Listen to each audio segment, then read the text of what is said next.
Mangalagiri press club ఆధ్వర్యంలో వన సమారాధన కార్యక్రమం నిర్వహించారు. ఈ సందర్భంగా మీడియా ప్రతినిధులైన కొందరు సీనియర్స్ కు అభినందన సత్కారాలు నిర్వహించారు. ఈ సందర్భంగా పత్రికా ప్రముఖులు మాట్లాడారు. ఈ కార్యక్రమంలో మనం ప్రత్యేకంగా ఈ కార్తీక మాసం అయిపోతున్నటువంటి చివరి సందర్భంలో మన ప్రెస్ క్లబ్ మిత్రులు గ్రూపుల్లో ఒకళ్ళిద్దరు కామెంట్ చేయటం, దానికి మన ప్రెస్ క్లబ్ కార్యదర్శి దయాకర్ స్పందిస్తూ ఖచ్చితంగా చాలా మంచి అప్పటి పెట్టాడు. ఈ సందర్భంగా మరి కార్తీక మాసం అయిపోయినప్పటికీ కూడా మనము వన సమారాధనని అదే పద్ధతుల్లో జరుపుకోవడానికి మరి దయాకర్ ఈ చక్కటి కార్యక్రమం కొద్దిగా ఆలస్యంగా అయినా సరే ఒక ఆనవాయితీగా మొదలైంది. ఇదే ఆనవాయితీని కొనసాగిస్తారనే ఉద్దేశం నాకుంది. కొద్దిగా ఆలస్యమైనా కానీ మంచి కార్యక్రమం చేపట్టారు.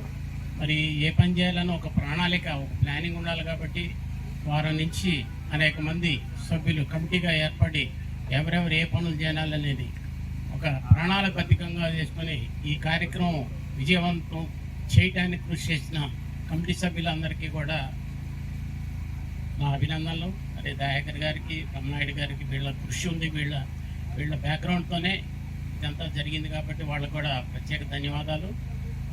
మరి ముఖ్యంగా ఇక చెప్పడానికి ఏంటంటే అందరూ ఇక్కడ పిల్లల యొక్క అంటే మా పిల్లలు ఆల్రెడీ సెటిల్ అయిపోయారు. మాకు పిల్లల మీద పెద్ద బాధ్యత లేదు.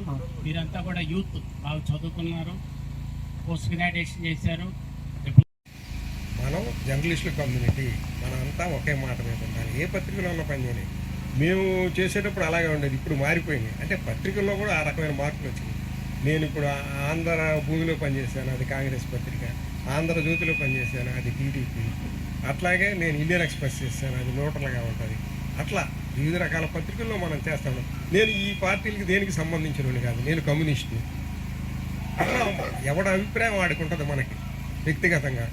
కానీ మనం జర్నలిస్టులుగా ఐక్యంగా ఉండటం అనేది చాలా ఇంపార్టెంట్. మనం ఐక్యంగా ఉన్నప్పుడే ఈ సమాజం కానీ ఈ ప్రభుత్వాలు కానీ గుర్తిస్తాయి. ఏ ప్రభుత్వం అన్నా కానీ ఏ ఎమ్మెల్యే ఉన్నని మనం ఐక్యంగా ఉంటే ఉన్ననాడే మనం ఏదైనా సాధించుకోగలుగుతాం.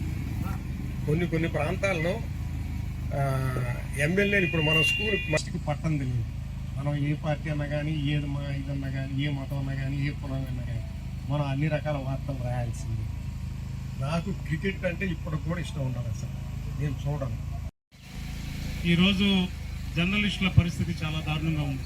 వాస్తవంగా జర్నలిస్టు అనేవారు నిరంతర శ్రామికుడు, అంటే కార్మికుడు. అంటే 24 గంటలు పనిచేసేవాడే జర్నలిస్టు. ఎప్పుడు ఏ వార్త వస్తుందో, ఎప్పుడు ఎక్కడ ఏం జరుగుతుందో మరి జర్నలిస్టు ఆగమేఘాల మీద పరిగెత్తాల్సిన పరిస్థితి. అర్ధరాత్రి వచ్చినా కూడా పరిగెత్తాలి. అయితే కార్మికుడు కనీస వేతనం 18,000 ఇస్తూ ఉంది గవర్నమెంట్ చట్ట ప్రకారం. కానీ నిరంతర శ్రామికుడైన మన జర్నలిస్ట్కి మాత్రం ₹1 కూడా కనీస వేతనం కాదు కదా. ఆ వేతనంలో కార్మికుడికి వచ్చే వేతనంలో 4వ వంతు కూడా రాదు, 5వ వంతు కూడా. ఏంటంటే పరిస్థితి అంతే. మనకి కాగితాల మీద మాత్రమే గౌరవం. జర్నలిస్టు నేను జర్నలిస్ట్గా పనిచేస్తున్నాను, గౌరవం అంతవరకు. కానీ గౌరవం మనం అనుకుంటాం, కానీ మన పని ఒక్కరు చేయడం దూరం. ఇప్పుడు జర్నలిస్ట్ పరిస్థితి ఎట్లేదంటే కరివేపాకు కూరలో కరివేపాకులాగా వాడుకోవటం వదిలేయడం.